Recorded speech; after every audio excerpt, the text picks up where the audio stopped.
Umar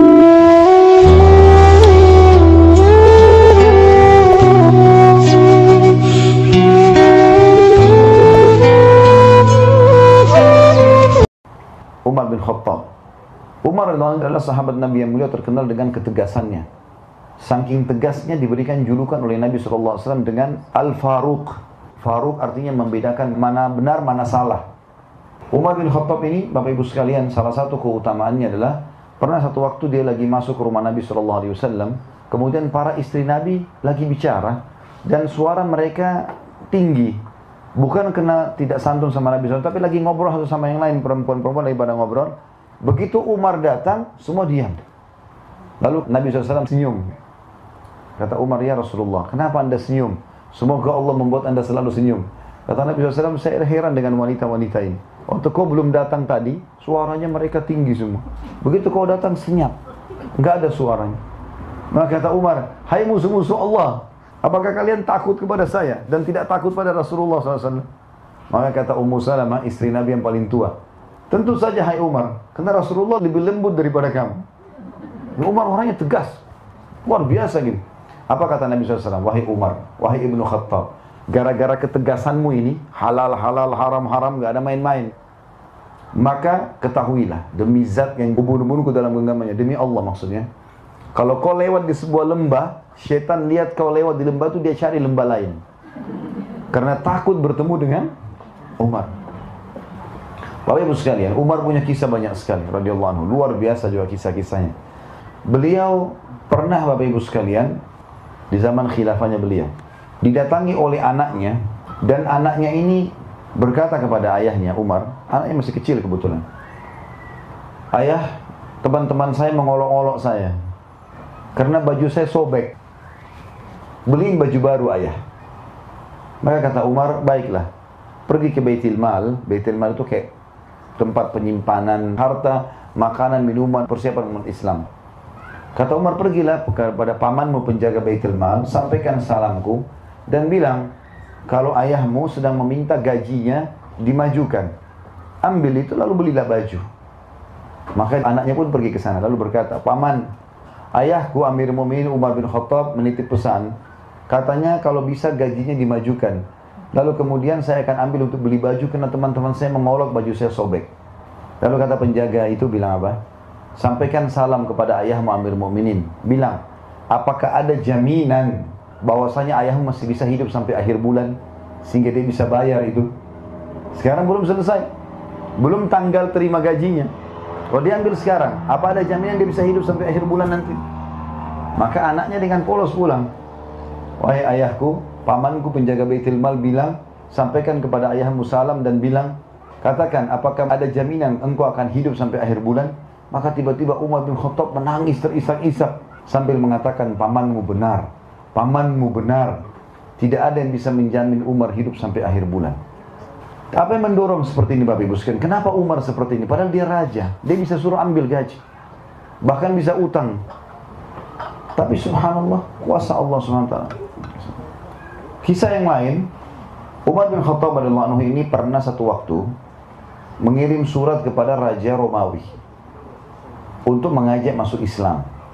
Rupanya Raja Romawi ini masih berpikir. Maka raja ini berpikir upeti aja, mereka juga tidak mau berperang dengan muslimin.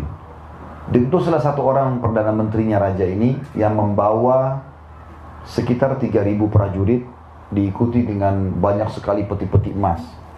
Begitu masuk pintu gerbang Madinah, maka lewat seorang muslim penduduk Madinah. Lalu kata perdana menteri Romawi ini, hai muslim, berhenti dia. Saya mau tanya, di mana istanahnya Raja Agung Umar? Si muslim ini diam, lalu dia bilang, istana?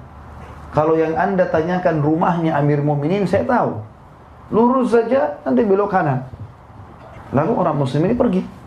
Kata si perdana menteri ini, belum pernah saya temukan ada orang tahu ini peti emas, lalu tidak minta duit. Ini tentu sifatnya orang muslim, bukan mengemis dan minta-minta. Dia bilang, kami sudah siapkan satu peti khusus untuk bagi-bagiin duit. Kalau misalnya ada orang minta-minta, dikasih. Jadi ini orang tidak minta, sudah jadi tanda tanya buat dia. Kenapa orang ini? Orang kaya raya kah? Tapi kalau kaya raya tidak mungkin jalan kaki. Dia jalan terus sampai di ujung, dia belok kanan jalan Madinah. Rumah semua sama waktu itu. Kotak saja, satu pintu, dua jendela. Kalau dua lantai tinggal tambah dua jendela di atas. Itu rumah paling besar. Dia jalan-jalan, tidak ada penduduk Madinah juga kosong, nggak ada penjaga-penjaga. Sampai dia ketemu sama satu muslim, ada lagi situ muslim penduduk Madinah lagi duduk di bawah pohon. Lalu dia bilang, hai muslim. Berdirilah orang itu. Lalu dia tanya, di mana istananya Raja Agung Umar? Kata si muslim itu, kenapa engkau mencari Umar? Dia bilang, ada surat datang Raja Agung Umar kepada Raja kami Romawi, mengajak kami masuk Islam. Dan Raja kami masih menolak, maka kami membawa ini upetinya. Kami akan bayar. Lalu orang itu pun melihat kiri kanan, dia lihat banyak sekali peti. Ini orang lagi bicara sementara dia di bawah, Perdana Menteri di atas kuda ya. Kata orang itu, bagaimana kalau yang di depanmu ini Umar? Maka orang itu bingung, apakah anda betul Umar? Kata dia, iya, saya Umar. Turunlah Perdana Menteri ini. Begitu menghadap depan Umar, lalu dia mengatakan, asyhadu an la ilaha illallah wa anna Muhammad Rasulullah. Masuk Islam. Kata Umar, kenapa kau masuk Islam?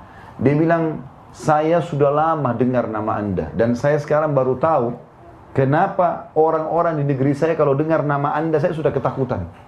Anda di sini ngapain? Di bawah pohon Amir Mukminin. Dia bilang, saya lagi tunggu baju saya dicuci. Umar bilang, dia cuci bajunya sendiri, dia gantung depan rumah. Saya lagi tunggu kering. Jadi, duduk di bawah pohon. Apakah anda tidak punya pengawal? Nggak ada pengawal. Saya bersama dengan Allah. Dia bilang, gara-gara itu saya masuk Islam. Umar bin Khattab tidak punya pengawal, tidak punya pendamping. Duduk sendiri dengan keyakinan bahwasanya dia bersama Allah. Dan di zaman beliau, itu Islam sudah menguasai setengah dunia. Karena tahun 15 Hijriah, utara Jazirah Arab, negeri Syam dan Turki bagian Asia takluk di tangan Umar bin Khattab yang dikirim pasukan dipimpin Abu Ubaidah bin Jarrah dan Khalid bin Walid radhiyallahu anhu ajma'in. Dikenal dengan perang Yarmuk gitu ya. Tahun 16 Hijriah diutuslah pasukan ke Persia, takluklah Iran, Irak, Afghanistan, Rusia. Pada saat itu dipimpin oleh Sa'ad bin Abi Waqqas, panglima perangnya Umar bin Khattab, dengan 30.000 orang mengarahkan 240.000. Umar berkuasa dari tahun 13 sampai 23. Tahun 20 Hijriah, beliau utus lagi pasukan 8.000 orang menuju ke Mesir dipimpin oleh Amr bin As radhiyallahu anhum ajma'in. Tembus Mesir, Afrika Utara, Mesir, Tunis, Jazair, Maroko, seluruh Afrika bahkan Spanyol nanti terbuka masuknya Islam di sana. Setengah dunia dikuasai, nggak ada pengawalnya satupun.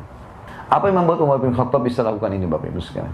Bahkan Umar bin Khattab tidak pernah tidur di malam hari kecuali sudah keliling Madinah, tidak ada pengawalnya, sendirian jalan. Kisah yang masyhur mungkin Bapak Ibu pernah dengar, kalau sudah pendengar alhamdulillah, kalau belum dengar bisa diambil pelajaran. Satu malam Umar bin Khattab pernah sakit 3 hari. Nggak keluar, dan biasanya beliau keluar setiap hari. Lihat orang-orang Madinah kalau sudah tidak ada lagi yang perlu baru dia tidur. Sendirian jalan.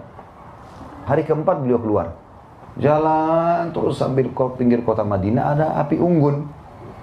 Mampir ke sana ada seorang ibu, anak-anaknya 3 orang lagi nangis di depannya. Lalu kata Umar setelah salam, wahai amatullah. Amatullah ini maksudnya hamba Allah, perempuan. Kalau laki-laki Abdullah. Wahai amatullah, ada apa denganmu? Dia bilang pemimpin negeri ini tidak adil. Dia nggak tahu kalau ini Umar. Kata Umar, kenapa? Dia bilang, saya sama anak saya sudah lapar 3 hari. Jadi 3 hari yang Umar tidak keluar, di situ ada kelaparan. Ya Allahu alam pemimpin kita sekarang ini bagaimana keadaannya negara-negara Islam yang tidak pernah mau tahu keadaan masyarakatnya. Semoga saja mereka diberi hidayah ya. Kalau ada yang meluangkan waktu, alhamdulillah. Karena ini tanggung jawab semuanya kan. Berapa banyak orang yang kelaparan. Umar 3 hari nggak keluar sudah ada orang kelaparan. Dan orang ini sudah langsung memvonis Umar tidak adil. Dia tidak tahu kalau ini Umar. Kata Umar, lalu apa yang kau masak? Diangkat pancinya, batu. Batu dimasak dengan air. Kenapa kau masak batu, hai ibu? Dia bilang, supaya anak-anak saya mengira saya masak. Nggak ada makanan, mau ambil makanan dari mana? Maka dengan seperti itu mereka kecapean, nangis, tidur. Itu yang saya lakukan selama 3 hari. Maka Umar bilang, baik, tunggulah sebentar. Umar tidak pakai tunggu, langsung ke Baitul Mal. Ngambil gandum, ngambil segala macam kebutuhan, dipikul sama Umar. Ada satu sahabat, lagi lewat, lihat, ya Amir Mukminin, wahai pemimpin orang beriman, raja maksudnya. Apa yang anda pikul ini? Mau kemana? Kata dia, ada yang saya pikul, makanan. Kata dia, baik, biarkan saya bawa. Kata dia apa? Apa kau ingin memikul dosaku hari kiamat? Tidak usah ikut-ikutan. Ini tanggung jawabku ini. Orang ini penasaran, diikuti dia. Ini Umar mau kemana? Umar jalan sampai pinggir kota Madinah. Tengah malam ini. Ini bukan waktu duhur. Kalau kita kan sekarang siang-siang, tunggu mana kamera baru bisa diambil gambarnya. Ini tengah malam sendirian. Saya tidak singgung siapapun ya. Alhamdulillah tidak ada penyebutan nama. Kalau ada yang merasa baguslah. Tapi yang jelas Umar ini tengah malam bawa pikul sendiri. Mau dibantu pun sama pegawainya, temannya, enggak. Diikutin sampai tiba di sana. Umar enggak pakai banyak ngomong, pancinya diambil, dibersihin, dimasakin sama Umar dengan tangannya sendiri. Sampai selesai masakannya sudah, dimakankan ibu itu, dikasih anak-anaknya, sisanya gandum 1 karung dikasih. Kata ibu itu, kalau seandainya Umar seperti kamu, nggak ada orang yang kelaparan. Maka orang yang sedang sama Umar datang, hai ibu, tahu siapa orang ini? Enggak, saya nggak tahu. Itu Amir Mukminin Umar. Langsung dia pun minta maaf, bukan saya Amir Mukminin, saya tidak tahu, saya sudah dengar keadilan anda segala macam. Kata Umar, sudah nggak masalah. Itu Allah sedang memperingatkan saya dari lisan kamu. Tapi tengah malam mau ngurus orang ini nggak gampang. Sampai pernah di zaman khilafahnya Umar, di siang bolong, lagi panas. Madinah kalau lagi panas 55 derajat, panas sekali. Sampai bibir pecah-pecah, telapak kaki kita pecah karena panasnya biasa ya. Uthman dan Ali radhiyallahu anhum, 2 anak mantu Nabi SAW, pernah siang hari lagi makan siang sama-sama. Waktu mereka mau bubar dari makan siang, lewat lagi panas, saking panasnya mereka tutup wajah mereka dengan imamahnya. Lalu mereka lihat dari jauh ada orang yang sedang ngumpul-ngumpulin, tarik-tarikin unta yang sedang lepas, kambing yang sedang lepas. Sampai di tangan kiri kanannya banyak. Kata Utsman kepada Ali, siapa orang siang-siang bolong begini mau ngurus-ngurusin ini nih? Unta-unta, dan ini kelihatannya bukan unta dia, karena unta-unta yang lepas dipegangin sama dia, ditarik, kambing dikumpulin, banyak. Kata Ali, saya juga tidak tahu, ayo kita lihat, mungkin kita bisa bantu. Begitu mereka dekat, mereka lihat Umar radhiyallahu anhu. Umar nggak tidur siang, nggak apa, ngurusin unta-untanya sama kambingnya masyarakatnya yang lepas, dikembalikan ke rumah masing-masing. Siang hari bolong. Dan sekian banyak kisah yang luar biasa berhubungan dengan Umar radhiyallahu anhu ini.